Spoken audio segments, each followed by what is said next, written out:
So I was helping a friend spec out a laptop recently, and one of the things that I noticed, or well, have been starting to notice for about a year now, maybe more, is that CPU names on laptops, and quite frankly the entire CPU space, desktop CPU space at this point, make absolutely no sense whatsoever, right? Like we have Core Ultra series now, where it used to be Core i5, Core i3, Core i7, Core i9, and in the Ryzen side, we have Ryzen AI Max. It's very confusing now, and I want to talk about it right in this video.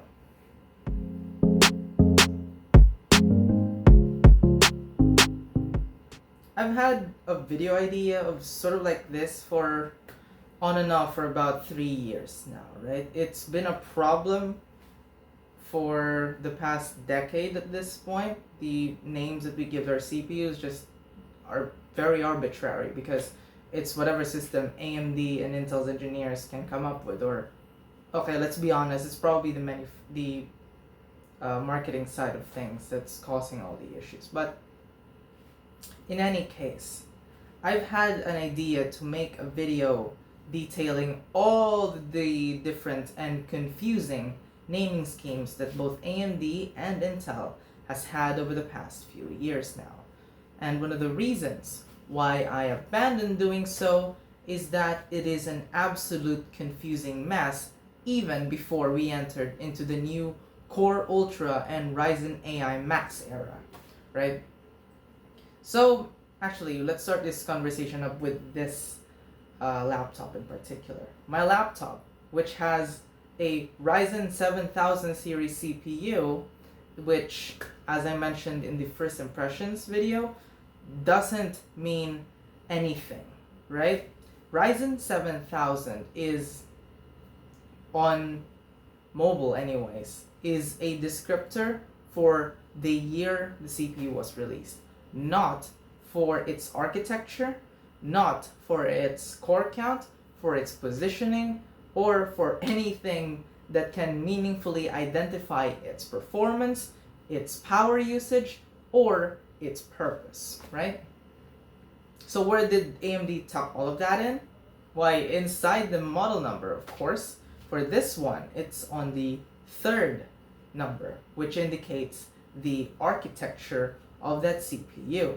And funny thing about Ryzen 7000 series for mobile, it has that's right, 4 different architectures for the same bloody 7000 series name. You have Zen 2, or the 7020 series, Zen 3, which is the 7030 series. Oh, actually, we still have Zen 3 Plus for the 7035 series. And finally, we have the 7040 series for Zen 4, right? There are other divisions in here. Like, for example, there are different kinds of Zen 4 CPUs, like Dragon Range and I forgot what the lower end one, I think it was Phoenix and stuff like that. And the point is that it is an extremely confusing mess, and that's even before we get into the Ryzen AI Max stuff, right? We used to have naming schemes that, okay, aren't completely easy to memorize, but were much more easier to decipher for the average consumer, right? We had Core i3, Core i5, Core i7, Core i9 on the Intel side, and AMD basically just copied those numbers for Ryzen, and for a long time that was good enough, right? We all had to memorize the suffixes K, H, HX, X, etc., stuff like that, for things that detailed specifications like power consumption, like TDP requirements, core counts, etc. But for the vast majority of cases, that naming actually made a ton of sense, right? It was sequential, so bigger number is better, new generation is denoted by a larger number. The name held some of the value in trying to distinguish between different CPUs, even across these two brands. Nowadays, it's absolutely almost impossible, right? That I'm gonna give you an example. The Core i3 1215U is a 2022 part, right? It's an Alder Lake part. The Core i3 1315U is a Raptor Lake part. It's a refresh, which includes some improvements in efficiency and performance, right? So bigger is better. We have more performance now. Great. What do you think its successor is? It's not the 1415U because the 1415U doesn't exist. There is no 14th gen for Core i3. What is it? It's the Core 3100U, which is also a Raptor Lake part, and is essentially a 1315U which has been increased in clock speed and marketed in Intel's new Core and Core Ultra branding. Now, what separates Core Ultra actually is, well, initially it was to distinguish between Meteor Lake's disaggregated tile approach versus Raptor Lake's monolithic die.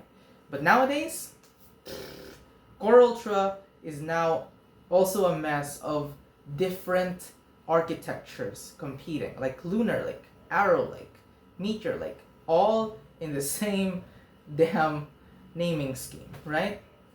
And we also have Intel pulling off tricks that AMD did, like, for example, rebadging their old architectures into their new names, like the Core series, which are actually Raptor Lake, right? Renaming them to the 200 series, but still using an old architecture based on 10 nanometer, while the rest of the lineup is based on 4 nanometer, 3 nanometer, etc., right?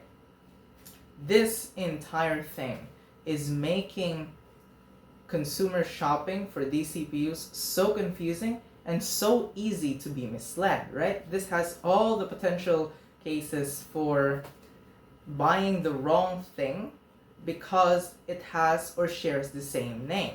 Let's look at this one again, for example. The 7530U is a 6-core 12-thread CPU from the Barcelo U family. Actually, the Barcelo R, because it's a refresh of Barcelo, but whatever. It's a 6-core 12-thread Zen 3 part with pretty decent clock speeds and Vega 7 graphics, right? The 7520U, on the other hand, same Ryzen 5 but with a different number at the end, is a 4-core 8-thread Zen 2 part. So that's a big downgrade. Not just removing 2 cores, but removing back a generation in architecture, right? And it only has, I think, 2 CUs of RDNA 2 based graphics. So that's a better architecture at the very least, but the Vega 7 is going to blow that up significantly just because of the sheer increase in CU count, right? It's not even a competition at this point. So you have 2 CPUs very close in name to each other being sold at almost similar prices right next to each other on the store shelves. Are consumers gonna notice that? Even if there's a fine print detailing their core counts, for example, like if the 7530U had a 6C underneath it, or the 7520U had a 4C underneath it, will the average consumer notice the difference or even know what that is, right? I'm saying this in a hypothetical sense, but this actually happened when I was shopping for this laptop here. The laptops that were around it, it was surrounded by 7020U parts, which were almost the same price as this one. And many consumers were probably caught out buying the 4-core 8-thread part, which it looked nice in a better laptop chassis, but had significantly worse performance compared to this thing. And I know that it has significantly worse performance because if you even just look up benchmarks between the two, you will realize that they are not even in the same league of performance. Yes, they're both mid-range processors, but their performance are so far apart from each other that sharing almost the same name with just a small change at the very end is disingenuous, right? And the same goes for its higher sibling, the 7535U, 7545U. What do you think is going to happen to the vast majority of consumers who are not paying attention to this stuff because they have better things to do, right? Not everyone is going to learn their new naming schemes, or if the cynic in me is correct, I don't even think that you want people doing that, right? The new chips that AMD released this CES, which I haven't actually read too much about yet, but I will be planning to in order to make some news about it on the Novatech website. Links down below, by the way. We've been having updates on that since a few weeks ago, starting New Year, so that's a new thing. Check it out. But the new chips that they just brought out will be using the same Ryzen AI naming schemes, right? And this is extremely frustrating to me because their mobile CPUs have moved on into a different naming scheme that is completely not intercompatible with their desktop. AMD has always had this problem where their mobile processors have been not in sync with their desktop in terms of naming. Like, for example, Zen 2 was Ryzen 3000 for desktop, while in mobile it was Ryzen 4000. So that means Zen Plus, which is Ryzen 2000 in desktop, was Ryzen 3000. So Ryzen 3000 in mobile and Ryzen 3000 in desktop were actually completely separate from each other, right? They didn't share an architecture at all. And one was significantly more performant than the other, but many people didn't get that memo. Many people didn't really absorb that because, quite honestly, they shouldn't have, right? That's the deal. And now AMD is making this even worse by not just making their mobile and desktop CPUs not in sync with each other in terms of series number. They're not even the same descriptors anymore. Yes, the numbering still sort of makes sense. 3, 5, 7, 9, it's still the same, but with the addition of max and an entirely new numbering system, 300, 200, which is, it's just a mess, and it's actually really hard to guide people who shouldn't need to study this up and just want a laptop that works towards this mess, right? Because, let me tell you, my friends, they don't need to be confused by this stuff, right? The numbering, the naming should indicate what tier of performance and what tier of experience you're getting. It used to be a thing, right? After the mess that was Core 2 Duo and Core 2 Quad, right? Intel's Core i series was basically standardized after Nehalem. It was around Sandy Bridge. The second generation of the Core i series was when the naming scheme really stuck. And it stuck for both Intel and the consumer because it was actually really consumer friendly. There were dozens of Sandy Bridge parts that were released, but all of them had their own discrete naming schemes and prefixes that actually made sense and meant something, right? Even if it was difficult to memorize, even if the numbers does seem fairly arbitrary, there was a system that united both desktop and mobile, and they both played along with each other nice and well with the architecture and cadence that the industry had.